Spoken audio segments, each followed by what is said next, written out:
Assalamualaikum warahmatullahi wabarakatuh. Jadi kali ini eh, request konten dari pemirsa, yaitu apakah cairan radiator itu sama saja.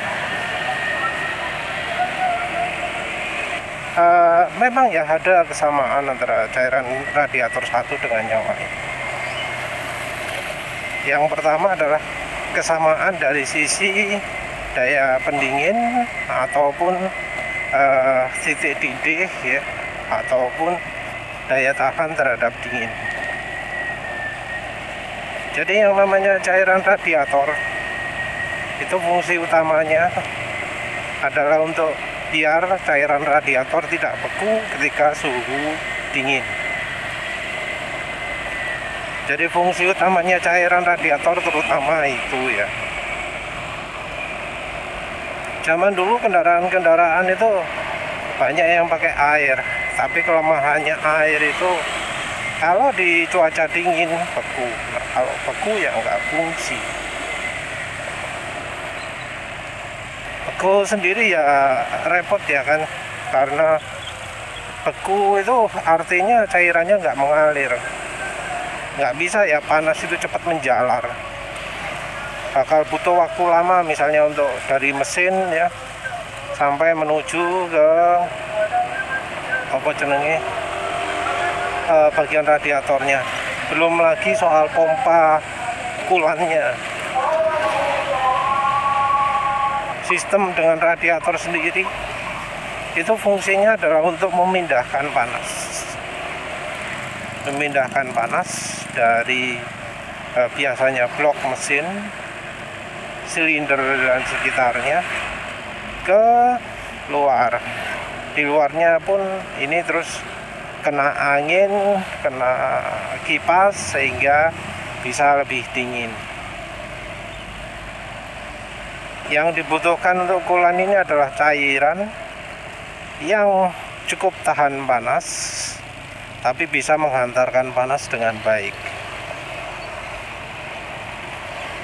Nah, dari sini ya sudah jadi pengetahuan yang tidak begitu umum bahwa air itu pendinginannya paling baik. Jadi ada yang kalau pakai air mesinnya dingin, ada yang pakai kulan mesinnya panas. Oleh karena itu kalau untuk kendaraan jarak jauh hanya yang pakai air. Kenapa pakai air? Karena perjalanan jauh mesin tetap dingin. Nah, kesamaan antara kulan satu dengan yang lain ada pada campuran airnya. Jadi kulan itu biasanya adalah campuran antara air dan glikol. Ada namanya etilen glikol, ada namanya propilen glikol. Kulan yang tidak mengandung etilen glikol itu biasanya mengandung propilen glikol. Cuma kelemahannya propilen glikol itu daya pendinginannya tidak sebaik etilen glikol. Etilen glikol sendiri pendinginannya juga tidak sebaik air. Mungkin kalau dari sisi rasio antara kalau air itu 1, etilen glikol itu 0,6, propilen glikol 0,5 ya, kalau nggak salah seperti itu. Nah, kesamaan antara kulan satu dengan yang lain itu adalah dari sisi kadar airnya. Jadi yang punya kandungan air 70% itu akan lebih cepat mendinginkan atau lebih cepat panas ya kulannya daripada kalau pakai yang misalnya campuran rasio 50%. Ini berlaku baik untuk campuran etilen glikol ataupun propilen glikol. Jadi dari sisi itu kebanyakan sama. Tentu ya kita ini kadang sulit ya untuk menentukan ini kulannya pakai berapa rasionya. Jadi beberapa kulan tidak mencantumkan sama sekali campurannya. Cuma ngomong, oh ini untuk cc di atas 2000, oh ini untuk cc di bawah 2000 gitu ya. Padahal ya acuan seperti itu sudah nggak tepat, karena misalnya sekarang banyak mobil ataupun motor yang cc-nya kecil tapi kompresinya tinggi. Memang ada ya yang kayak Mazda Oppo Sky Active apa gitu kan, yang kompresinya tinggi tapi nggak butuh bensin oktan tinggi, karena dia sudah menggunakan metode pendinginan khusus lewat, kalau nggak salah, knalpot ya, sehingga udaranya lebih dingin. Dengan desain knalpot yang tertentu membuat mesin jadi lebih dingin karena pembuangan lebih baik. Cara apa mana gitu lah, lupa penulis. Tapi balik lagi ya, yang jelas kalau kulan itu sama-sama rasionya 30% kulan, glikol, baik etilen glikol maupun propilen glikol, 70%-nya air, maka daya pendinginan bisa dibilang hampir sama. Nah, sekarang pembedaannya ya, daya pendinginan ini juga bisa dipengaruhi oleh aditif-aditif. Salah satunya adalah penggunaan aluminium, pupuk aluminium. Tapi ya kita harus mikir-mikir, aluminium itu adalah logam, dan logam itu sulit ya larut. Walau mungkin yang dipakai namanya nano aluminium ya. Tapi kan ya ada kemungkinan kendaraan itu tidak bergerak ya, mesinnya nggak nyala selama beberapa waktu. Nah, apakah ketika mesin tidak nyala ini aditifnya tidak mengendap? Dan ya biasanya juga daya pelarutan dari minyak, dari glikolnya itu bisa turun. Nah, kalau turun terus bagaimana? Ya ini resikonya jadi penyumbat, jadi yang menghambat. Jadi rasanya ya penggunaan aditif aluminium ini lebih banyak ditujukan ke mesin balap atau ke mesin-mesin yang pemakaiannya terusan, hampir dibilang jarang berhenti, berhentinya juga nggak lama. Karena ya kalau terlalu lama, kalau berhenti terlalu lama, maka resikonya jadi endapan. Mungkin ada ya beberapa kulan cairan radiator komersial yang pakai, tapi kan jarang. Kalau ada ya penulis nggak rekomendasi ya, mending jangan aja lah. Kecuali misal kebutuhan balap butuh pendinginan ekstra super, mesinnya nggak bakal pakai lama-lama, kulannya juga bakal sering di flus, bakal sering dikeluarkan, ya no problem lah. Tapi kalau untuk penggunaan harian ya mending jangan. Yang berikutnya beda juga adalah umurnya kulan. Jadi dari sisi aditif itu kulan itu macam-macam. Ada yang olek atau pola istilahnya macam-macam. Organik, non organik, taswis, barang alir. Penggunaan aditif ini yang bakal sangat mempengaruhi masa pakai. Jadi untuk soal kulan ini nggak seperti halnya minyak rem ya. Jadi kalau di minyak rem penggunaan glikol adalah 100%. Dan ini akan jadi sumber besar ya dari kelemahan minyak rem, yaitu adanya kandungan air. Makin banyak kandungan airnya, maka akan makin turun titik didih dari minyak remnya. Kalau untuk kulan rasanya jarang ya jadi perhatian penggantian kulan ini, karena secara umur juga sudah sangat lama ya pemakaiannya ya normalnya. Jadi antara 40.000 ya yang tipe aditif biasa sampai 120.000 lebih kilometer. Yang 120.000 lebih itu yang tipe OLED, Oppo lah itu. Nah, karena masalah kadar air pada coolant ini nggak jadi problem, maka penggantian itu jadi butuh waktu yang lama.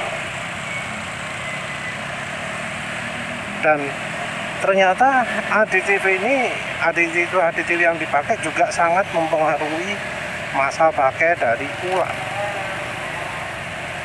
Mempengaruhi masa pakai bukan hanya dari misalnya pencegahan terhadap karat, pencegahan terhadap endapan, tapi juga kompatibilitas terhadap logam-logamnya, terhadap aluminiumnya, terhadap besinya.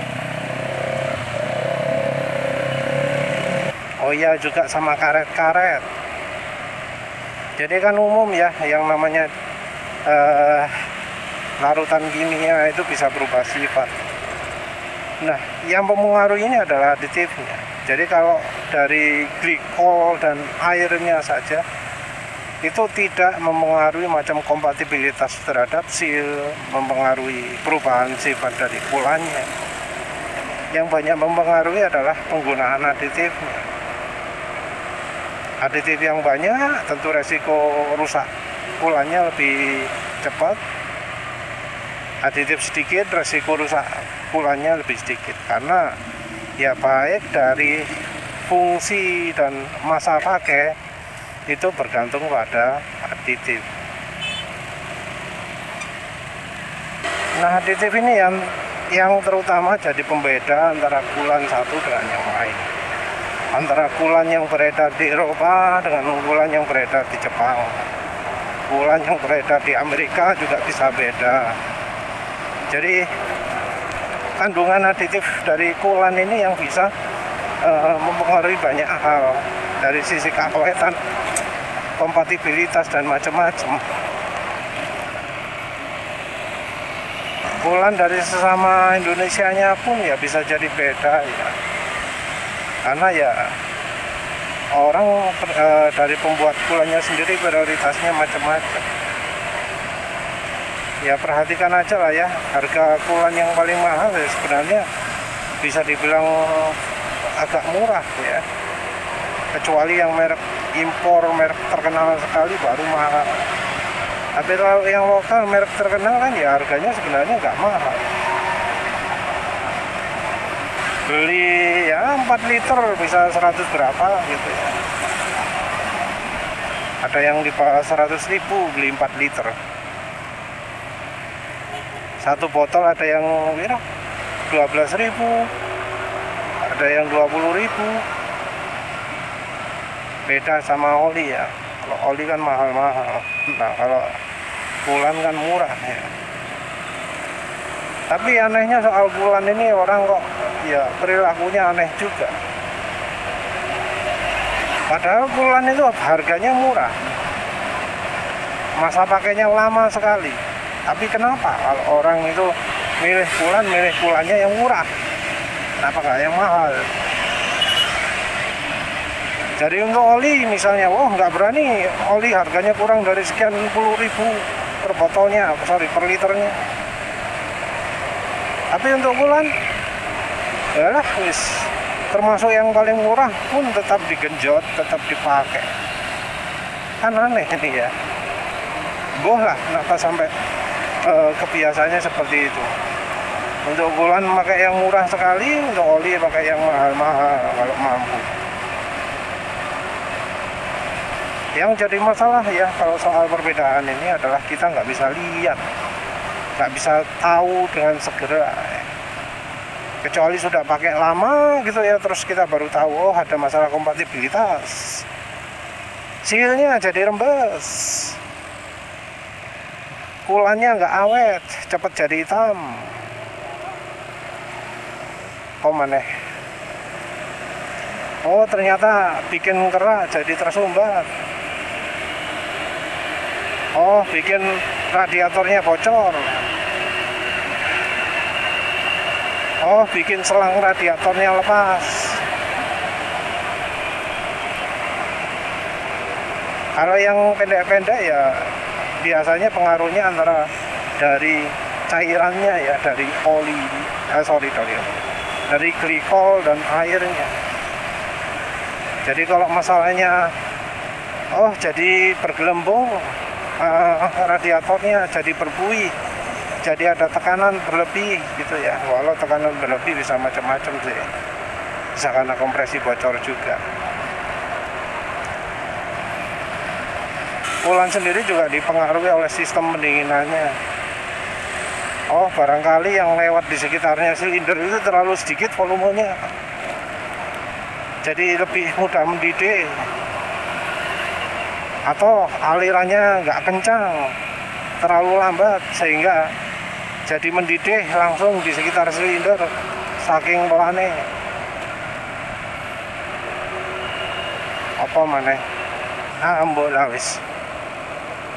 Ya kira-kira itu ya.